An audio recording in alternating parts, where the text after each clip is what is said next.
Vamos ahora a información internacional, lo que ha ocurrido con el avión que fue derribado en Irán, el avión ucraniano. La trama detrás de la caída del avión se ha reconocido por parte del gobierno iraní. Este error cometido que terminó con la vida de 170 personas. Realmente una situación tremenda. Como no contestaban ningún tipo de comunicación, se lanzó este misil y se terminó con la vida de estas personas. El informe de la tragedia. Son los restos del Boeing 737 que se estrelló al sur de Teherán al poco de despegar con destino a Kiev y que se ha cobrado la vida de los 167 pasajeros y 9 tripulantes que viajaban en él. Ya otro gobierno, además del estadounidense, que está hablando, aparentemente confirmando que el avión habría sido derribado por un misil iraní en el marco del ataque dirigido a los Estados Unidos, en un hecho en el cual la mayoría de las víctimas son de origen iraní, muchas son de origen canadiense, por eso la conferencia del primer ministro de ese país, ¿verdad? 6 meses atrás argumenté aquí, en Nueva York, que Donald Trump era peligrosamente incompetente e incapaz del liderazgo internacional. Y en los últimos días, a raíz del asesinato del general iraní Soleimani, creo que Donald Trump ha demostrado por mucho estas palabras, indiscutiblemente. El proceso fortuito de la toma de decisiones que le llevó a ello, el fallo al consultar con nuestros aliados o con el Congreso, y la imprudente indiferencia hacia las consecuencias que seguramente surgirían fue, desde mi punto de vista, peligrosamente incompetente.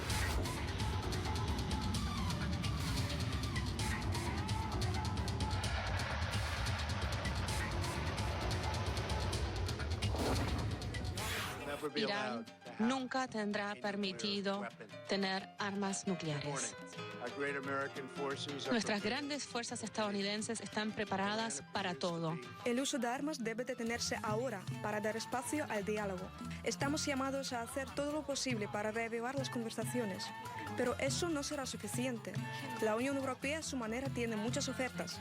Hemos establecido y probado relaciones con muchos actores en la región y más allá para reducir la escalada. Me parece que en cuanto al resultado en materia de vidas estadounidenses, hoy tenemos el dato ya confirmado, por lo menos confirmado para la visión occidental, de que tendría un saldo luctuoso en vidas, pero en términos de vidas estadounidenses, el ataque iraní generó muy pocas consecuencias, no tuvo algunos daños en una instalación militar, pero no tuvo estadounidenses fallecidos y en principio tampoco tuvo iraquíes fallecidos. En principio podríamos pensar que Irán trató de responder de una manera limitada, en parte para poder lograr evitar esa presión creciente que existe entre los sectores internos iraníes para que justamente se vengue o se produzca una respuesta fuerte a un ataque de tal magnitud como es el asesinato de un alto funcionario. Esto es un acto liso y llano de guerra, pero es una especie de estrategia escalonada. Ahora, si Estados Unidos respondía anoche a ese ataque de parte de Irán,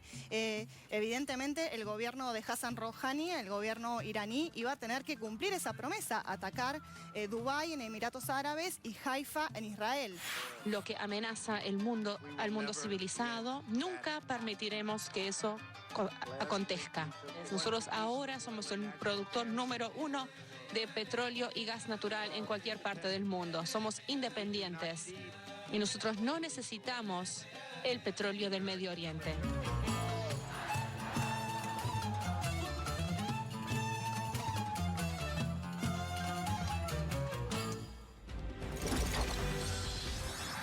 Muy bien, y vamos a analizar esto, lo que ha ocurrido, por supuesto, con la tensión en Medio Oriente y también lo que ha pasado con el avión derribado, ya reconocido por parte de las autoridades iraníes, con especialistas en la materia. Está con nosotros Lucio Garriga, que es analista internacional, y Joder Khalid, analista internacional, también miembro de la Fundación Meridiano, magíster en Defensa Nacional. Así que a los dos, gracias por estar aquí en el día de hoy. Bueno, tremendo, se ha reconocido por parte de Irán finalmente lo que se había confirmado por parte de Donald Trump, también lo había hecho Justin Trudeau, ¿no? De Canadá, donde había varios pasajeros de su país, que esto había sido así y finalmente se reconoció. Ahora, ¿cómo puede ser en medio de este conflicto bélico un error tan grosero, tan garrafal, ¿no? Que cuesta tantas vidas? Bueno, sí, lo primero que lo que me llama la atención es que Irán reconoce el derribo luego de una retórica de negación, diciendo que era imposible, que era una campaña mediática de Occidente que intentaba acusarlos de algo que no habían hecho. Bueno, finalmente Irán decide reconocer el desafortunado error, como dice el comunicado, que llevó a derribar este avión ucraniano.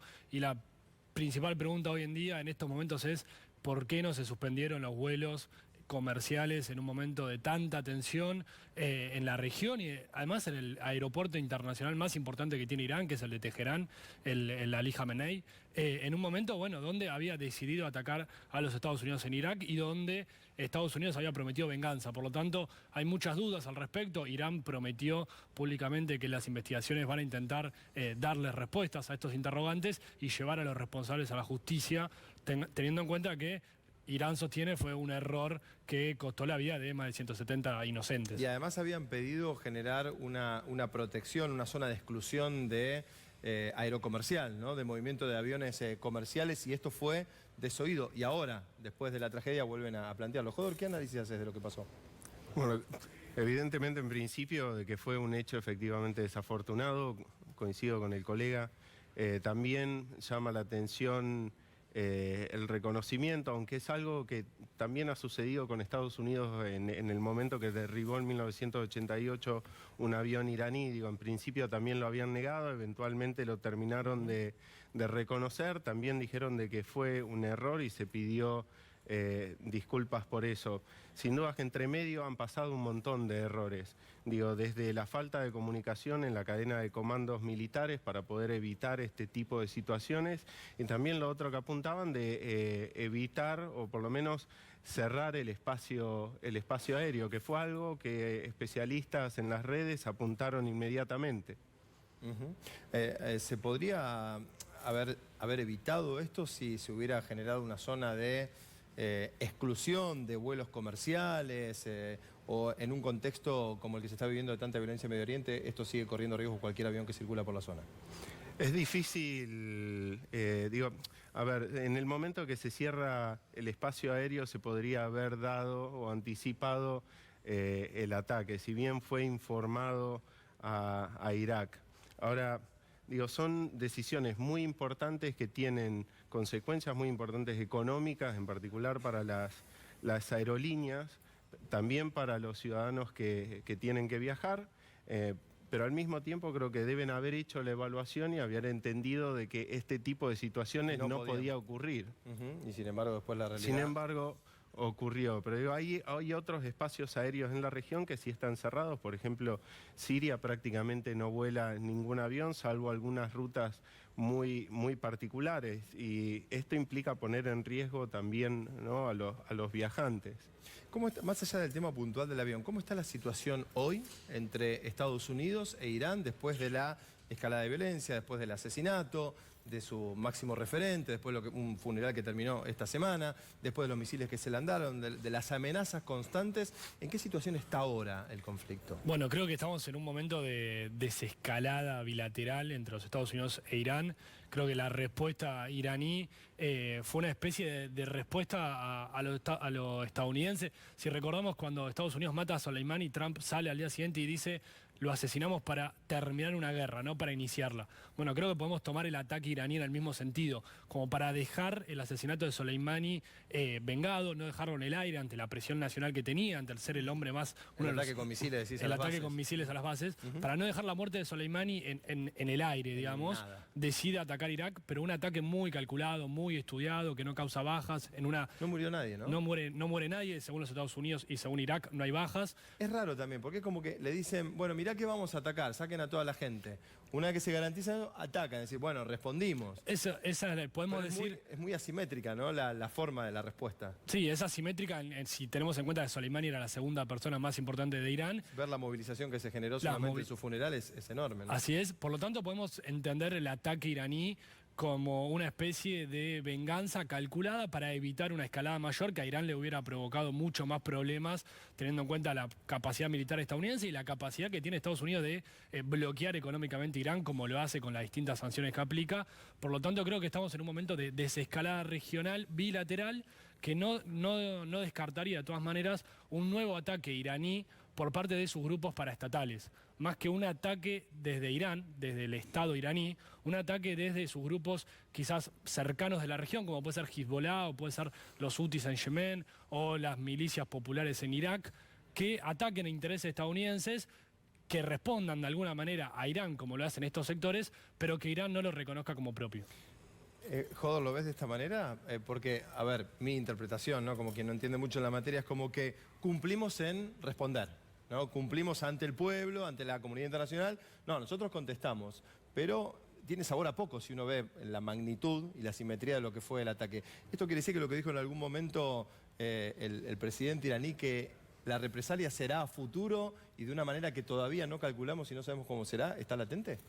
En principio coincido nuevamente con el colega, creo que la respuesta fue más simbólica, en todo caso esa es la manera en la que la tomaría, porque para ser, si bien es asimétrica la respuesta en términos militares, también lo es en cuanto a que el asesinato de Soleimani no tiene parangón con el ataque a bases militares que estaban prácticamente vacías porque había habido un previo aviso. Ahora, con respecto a la región y la situación, creo que los dos mandatarios, tanto Donald Trump como Ali Khamenei, han sido bastante moderados en sus discursos. Khamenei, por un lado, diciendo con esto vengamos la muerte de Soleimani, por otro lado Trump diciendo all is well, todo está bien.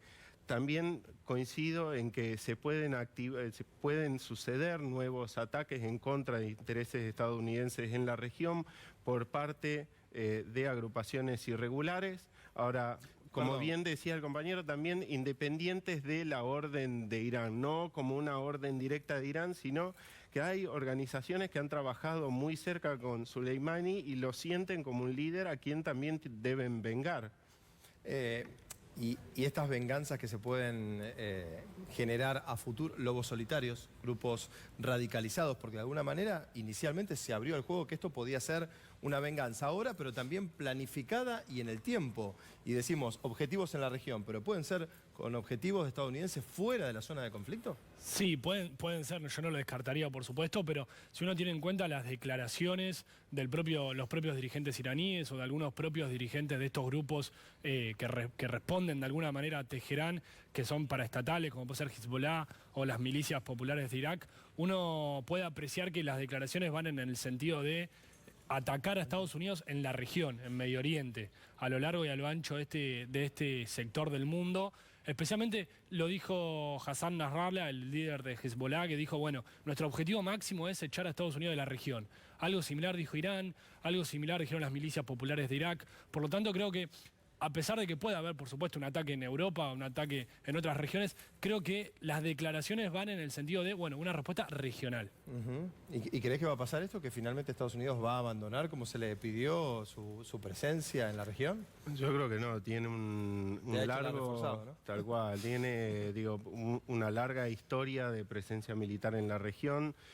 Se había ido de Irak en 2011, vuelve en 2014. El Parlamento iraquí votó una moción para pedir el retiro de tropas estadounidenses de Irak.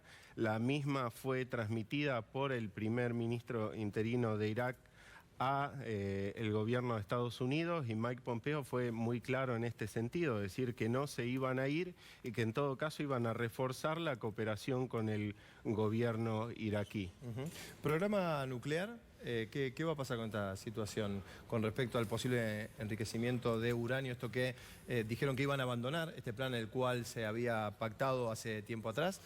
¿Cómo va a proseguir esto? Bueno, creo que esa es una respuesta iraní, que a la muerte de Soleimani, a los pocos días dijo abandonamos directamente el acuerdo, que ya había abandonado a los Estados Unidos, que Europa intentaba mantener con vida, pero que era muy difícil porque Estados Unidos asfixia económicamente a Teherán con distintas sanciones. Pero creo que a la vez que Irán anunció esto, dijo con cautela, igual vamos a aceptar las investigaciones y las visitas de la ONU y sus organismos dependientes especialistas en la materia, y si es necesario y si Estados Unidos se sienta a negociar con nosotros, nosotros volvemos a cumplir el acuerdo. Como diciendo, bueno, este es nuestro plan, podemos volver a enriquecer uranio como lo dijimos públicamente, pero estamos dispuestos a volver a las negociaciones y volver a respetarlos si ustedes lo hacen, algo que Estados Unidos no ha dicho y no ha dado señales de hacerlo. Estados Unidos dijo en los últimos días, estamos dispuestos a negociar sin condiciones previas, pero veo muy difícil una mesa de negociaciones en estos momentos, luego de la muerte de Soleimani y con Donald Trump en el poder, un presidente que está en campaña política y que ha dicho que Irán es uno de los máximos enemigos de los Estados Unidos. ¿Es el ganador hasta ahora Donald Trump de Estados Unidos de lo que ha ocurrido? Porque uno viendo la respuesta de Irán da la impresión que Trump se salió con la suya, ¿no? Una vez más, ¿cómo lo ven ustedes? ¿O no se sabe todavía? Yo sería más cauteloso y esperaría a ver cuál es realmente la respuesta completa de la región al asesinato de Qasem Soleimani. En principio no me arriesgaría a decir ha sido el gran ganador. Creo, en todo caso, les haría una crítica muy fuerte, que es que han llevado a la región a un momento de tensión muy alto, en el cual se fue a un discurso muy belicoso en algunos momentos, que tuvo a todo el mundo prestando atención a ver qué es lo que iba a pasar. Mundo, ¿verdad? ¿Le habrá pasado a usted como analista? Todo el mundo, me tengo que preocupar, nos preguntaban nosotros. Claro, miedo, ¿no? Esto creo que fue muy irresponsable y a nivel internacional creo que ha empañado un poco más la imagen de Estados Unidos y particularmente de la administración Trump. En ese sentido, creo que Trump no ha ganado y creo que una evidencia muy clara... ¿No ganó hacia afuera? No ganó hacia afuera. ¿Y hacia adentro? Hacia adentro hay que verlo en las elecciones. En principio reforzó su núcleo duro de votantes. Y lo que hemos visto a lo largo de 2019, que puede ser una tendencia o no, es que las encuestas le están empezando a dar más favorables. Entonces hay que ver cómo impacta esto en el próximo mes cuando se hagan las nuevas encuestas, pero por lo menos en 2019 lo que hemos visto fue que ha sido favorecido y ha sido un año de muy claro enfrentamiento, por lo menos con Irán, pero no habíamos visto algo como vimos la semana pasada, que fue el asesinato de Soleimani. Perdón. Muchísimas gracias a los dos por venir el día de hoy. Seguiremos atentamente, por supuesto, lo que habrá en información y en noticias sobre este tema en la semana.